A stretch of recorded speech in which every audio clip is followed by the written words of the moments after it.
몇 가지 희망적인 점이 있습니다. 아까 파운드리에서 경쟁할 수 있는 회사는 삼성뿐입니다라는 것도 하나의 희망이고, 지정학적으로도 미국이 중국을 죽이려고 하고 있어요. 중국을 죽이려고 한다는 것은 반도체 장비도 수출을 하지 않고 좋은 GPU는 수출하지도 않고 이런 종류의 정책을 미국이 취하고 있거든요. 본능적인 경쟁력을 이런데 1등이에요. 지난해에도 조단위 흑자를 냈습니다. 대한민국이 조단위 흑자를 내는 기업은 거의 없습니다. 위기라고는 하지만 아주 초기 단계다. 이 위기를 극복하기 위해 삼성전자가 취해야 할 전략은 무엇인가요? 삼성전자는 몰락의 단계를 걷고 있습니다. 기업도 사람과 같습니다. 생로병사가 있습니다. 미국의 큰 기업들의 역사를 연구해 보면 결국은 생로병사를 겪습니다. 피할 수 없는 일입니다. 얼마나 더 오래 계속해서 지속할 수 있느냐는 기업이 속한 필드가 묻는 질문에 정확하게 답을 하느냐에 달려 있다고 생각하는데, 지금으로서는 삼성이 답을 하지 못하고 있습니다. 당연히 몰락의 단계에 있다고 볼 수 있습니다. 그러나 몇 가지 희망적인 점이 있습니다. 아까 파운드리에서 경쟁할 수 있는 회사는 삼성뿐입니다라는 것도 하나의 희망이고, 지정학적으로도 미국이 일본을 죽이고 삼성을 지원하던 80년대 중후반대를 한번 생각해 보시죠. 그때처럼 도와주면 정말 좋죠. 근데 그때처럼 도와주지 않더라도 그때처럼 일본을 죽이려고 할 때처럼 삼성을 죽이고만 하지 않아만 줘도 다행인 겁니다. 지금의 지정학 한번 살펴보면 물론 한국에 유리한 지정학은 아니지만 중국을 죽이려고 하고 있어요. 중국을 죽이려고 한다는 것은 반도체 장비도 수출을 하지 않고 좋은 GPU는 수출하지도 않고 이런 종류의 정책을 미국이 취하고 있거든요. 이 자체가 한국에 직접적으로 한국이 성장하지 못하게 하는 정책까지는 아닌 겁니다. 좋다, 안 좋다, 플러스가 있고 마이너스가 있지만 여튼 한국을 정면으로 밟으려고 하는 정책은 아니다. 그 자체는 그렇게 나쁜 상황은 아니다, 지정학도. 그런데 이런 상황에서 가장 중요한 것이 뭐냐? D램이라는 것에 본원적인 경쟁력을 좀 잃었다고는 했는데, 그래도 본원적인 경쟁력을 잃었는데 1등이에요. 지난해에도 흑자를 냈습니다. 조단위 흑자를 냈습니다. 대한민국이 조단위 흑자를 내는 기업은 거의 없습니다. 위기라고는 하지만 아주 초기 단계다, 혹은 아직은 버틸 수 있는 시간이 꽤 있다라고 볼 수 있는 시점인 겁니다. 지정학적으로도 삼성의 현재 실적으로 보아도 그 점은 굉장히 다행이죠. 그런데도 사람들이 위기라고 하고, 제가 이렇게 위기라고 하는 이유, 삼성이 한국이기 때문입니다. 삼성이 무너지면 과연 삼성이 무너진 한국이라는 경제가 제대로 굴러갈 수 있을까? 노키아 없는 핀란드 경제는 어떻게 혁신으로 갔다고는 하는데 우리도 그런 길을 갈 수 있을까? 진지하게 그 길도 고민해야 하고, 삼성이 어떻게든 버틸 수 있게 만들 수 있는 무언가가 있다면 그 길을 제시해 주는 것도 우리들이 지금 할 일이라고 생각은 해요. 그러니까 지금이 굉장히 중요한 시점이고, 그렇게까지 늦은 시점까지도 아닌 것 같다. 그럼 무엇이 기업의 운명을 결정하느냐 물어봐야겠죠. 저는 이번에 엔비디아 GTC 보면서 생각했습니다. 엔비디아도 약간 혁신의 어려움을 좀 겪고 있구나 라는 생각을 했습니다. 우선은 양자 컴퓨터 관련해서 말을 번복했습니다. 연초에는 양자 컴퓨터 한 15년, 20년, 30년 뒤에나 올 세상이라고 했는데, 이번에는 우리도 준비하겠습니다. 양자 컴퓨터 센터 같은 걸 만들고 MIT랑도 협력하고 당장 투자도 하고 하겠습니다 했어요. 그런 것들이 의미하는 것은 엔비디아의 젠슨 왕도 판단에 내가 조금 실수가 있었습니다라고 인정할 수 있다는 거. 그래서 방향 수정을 해가려고 한다는 거. 이런 측면이 하나 있고, 더 본원적으로는 지금 새로 내놓는 제품들이 그렇게까지 아주 빠른 것 같지는 않다는 겁니다. 그러니까 무슨 소리냐면, 인텔이 점점점 혁신의 속도가 느려집니다. 무호의 법칙을 점점 더 실현하는 속도가 늦어집니다. 그렇게 된 과정에 관찰을 해보면 처음에는 나노, 선단 공정으로 내려가는 공정 혁신을 합니다. 한 해는 공정 혁신을 하고 그 다음에는 약간 아키텍처를 좀 바꿔요. 틱톡이라고 부릅니다. 그래서 공정 혁신을 매번 해나가면 이게 무조건 좋은 겁니다. 무호의 법칙을 그냥 물리적으로 실현하는 거니까요. 물리적으로 무호의 법칙이 실현되게 더 작고 더 빠르고 더 싼 칩을 계속해서 만들어내는 거니까요. 이게 가장 우월한 건데 너무 미세해지다 보니까 이게 어려워진 겁니다. 그래서 틱톡 전략을 취한 겁니다. 한 번은 공정을 다운시키고 스케일을 하고, 그 다음에 다른 한 번은 소프트웨어적으로 아니면 아키텍처적으로 해결을 해보고, 이렇게 2년 단위로 가면, 그러다가 3년에 한 번씩, 그리고 점점 더 다음 공정으로 가는 게 어려워지고 그렇게 됐거든요. 근데 지금 엔비디아가 GPU 혁신을 하고 있는 게 약간 틱톡 비슷합니다. 언제 엔비디아 시대가 시작됐다고 벌써 일어나 하겠지만, 그만큼 지금 현재 칩을 스케일링 하는 게 너무 어려운 겁니다.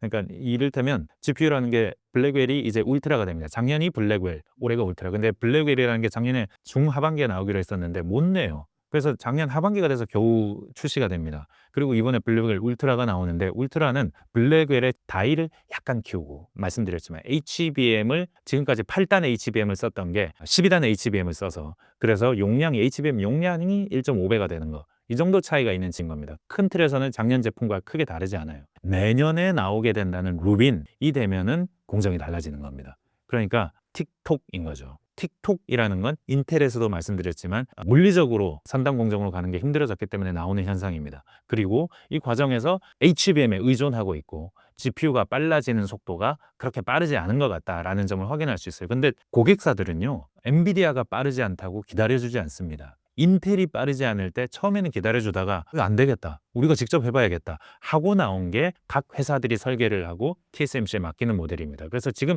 가장 가치 있는 시스템 반도체 칩이 인텔에서 나오지 않고 TSMC에서 나오는 이유가 파운드리 비즈니스 모델 때문입니다. 그렇게 해서 떠오른 회사가 엔비디아입니다. 그렇게 떠오른 이 엔비디아도 지금 파운드리에서 혁신을 해나가는 게 어려운 겁니다. 설계 공정을 실제로 만들어내서 선단 공정으로 매해 이어가는 게 4나노에서 3나노, 2나노, 뭐 1점 몇 나노 이렇게 나가는 게 너무 어려운 겁니다. 그러다 보니까 지금 이렇게 느려졌는데 이 느려지면 참을 것이냐. 이를테면 애플 같은 회사 생각해보죠. 최근에 루머가 하나 돌았습니다. 엔비디아 GPU를 어마어마하게 산다. 산다는 GPU가 블랙웰 울트라예요.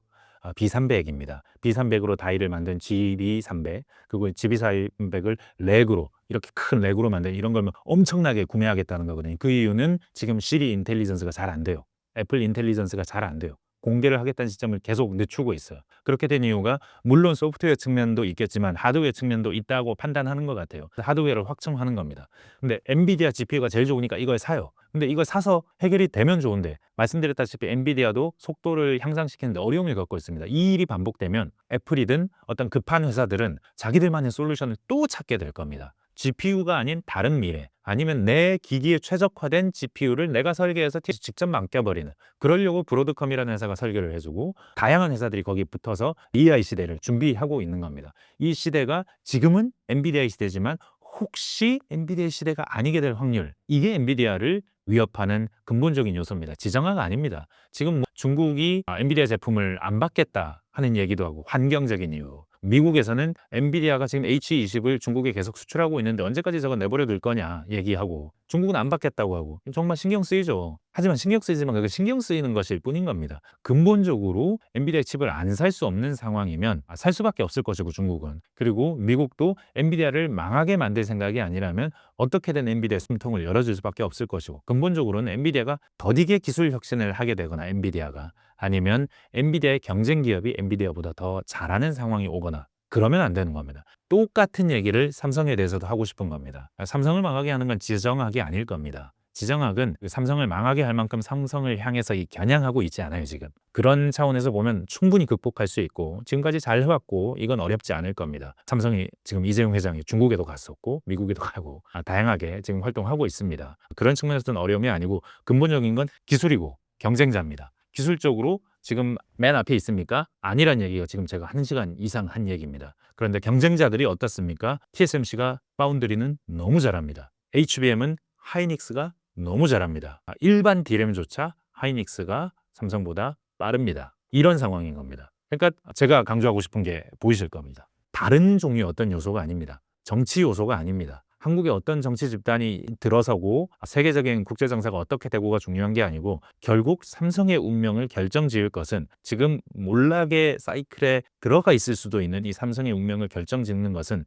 삼성 자신입니다. 삼성 자신이 기술 혁신을 해내고 다시금 혁신의 바퀴를 돌리고, 그러면서 경쟁 기업들과 다시 어깨를 나란히 하고 동시에 경쟁 기업들을 앞서 나갈 수 있다면, 그러면 삼성은 다시 일어날 수 있을 겁니다. 구독자님들에게 한 말씀 부탁드립니다.